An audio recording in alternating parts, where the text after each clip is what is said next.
Cool. Welcome back. Get a little bit into thought processes here a little bit. Yeah. We are talking for a couple minutes about coming back from injury or going back to scary things. And I think that is, it's redundant for some people, right? And I think we just chatted on another one that we'll post about that autonomic nervous system and how it responds to being injured, whether it's with injury, a physical injury, or emotional trauma, or whatever happens. And then you get that combination of not feeling like physical activity is a safe space for you anymore. Yeah. So how would you approach somebody that doesn't feel like physical activity is a safe place for them anymore? They feel like, and this is, sorry, I should say, they feel pain when returning to activity. Yeah. And we can just even say like motion, like Yeah. even just like Yeah. motions in a broad, like very general sense. Uh, so the first place we always look to start, if I'm working with somebody, is to find a safe space. And what I mean by that is like where you feel comfortable. It could be, say we're just getting back to moving. It could be supine, it could be sideline. Those are two that we know help systemically kind of calm things down. And usually people sleep in one of those two positions. So it's got like decent connotations with it. And supine is lying on your back, Oh, face up. yes, Yeah. thanks. All right. So we get there and just talk for a couple minutes.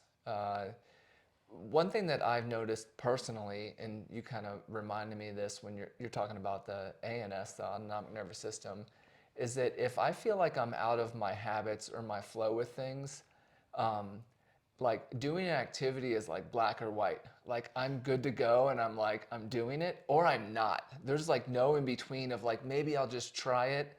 And what I've noticed with a lot of people that I work with is that their return movement to motion at all is kind of the same. It's not like they've in their head they've made up that it's not doable, and not that it's not there, not that it's false or made up, but their brain has decided for Right. them that it's quite not possible. Right. So we always look for kind of the lowest common denominator of movement. A lot of times, we'll take one of those two positions to start from and just allow a little bit of twisting to occur.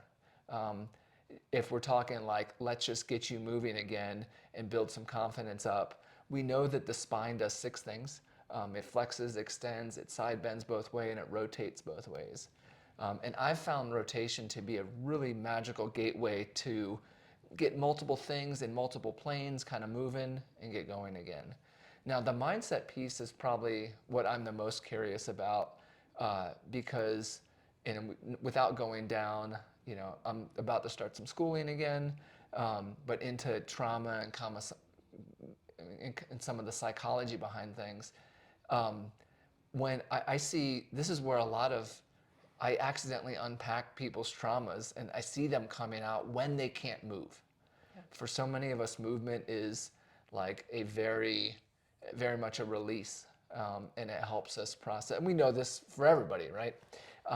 But when there's an injury or an insult and there's a ceasement of movement, all of a sudden, when you start to open these things up, I think the mental side of things really kick in.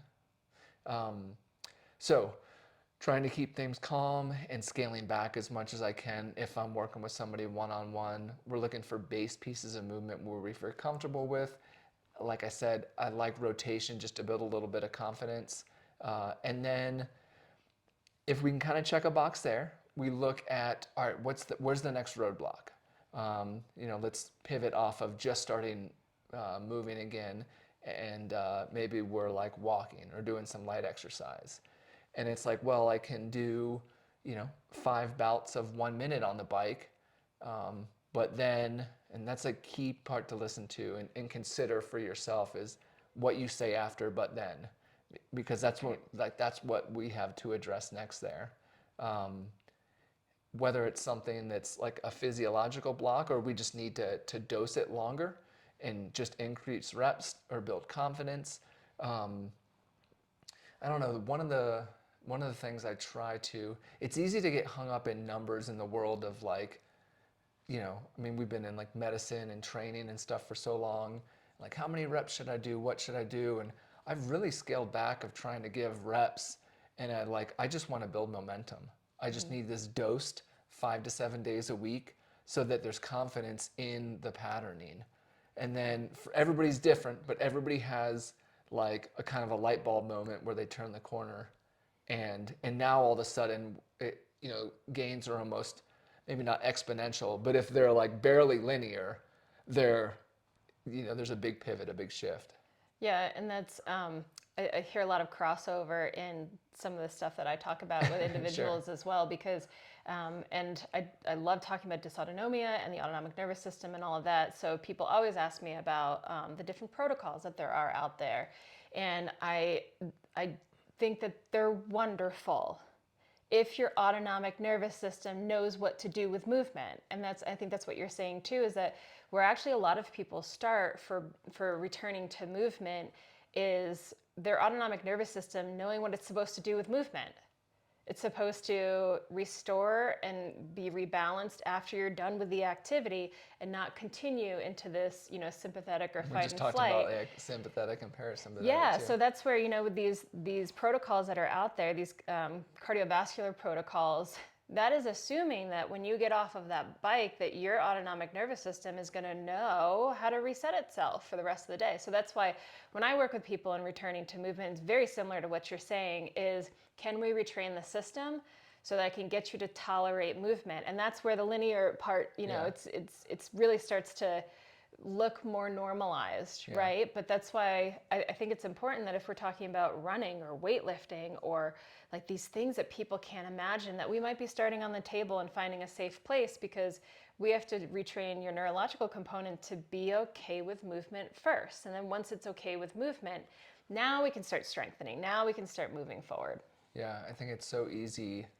There's a lot of ego is probably not the right word, but somewhere in that space of like self-worth. Like if I was out doing X and now I'm stuck on this table doing this, like that's a big shift to accept and kind of start and process. I think shame. Yeah, shame I is think probably shame the word is I'm a looking for. big part of it for a lot of people, feeling like you could do that, so why can't you do it now? And a lot of people experience shame, and it's something to process, and there's a grieving process for a lot of people. But again, it's all part of autonomics, right? It's things that you can train through and strengthen and work through. But it's just important to know, like you say, like you're starting from a point to get somewhere else. The starting point isn't necessarily something to super focus on. It's really the goals, and then how do you get there? Cool. All right, thanks.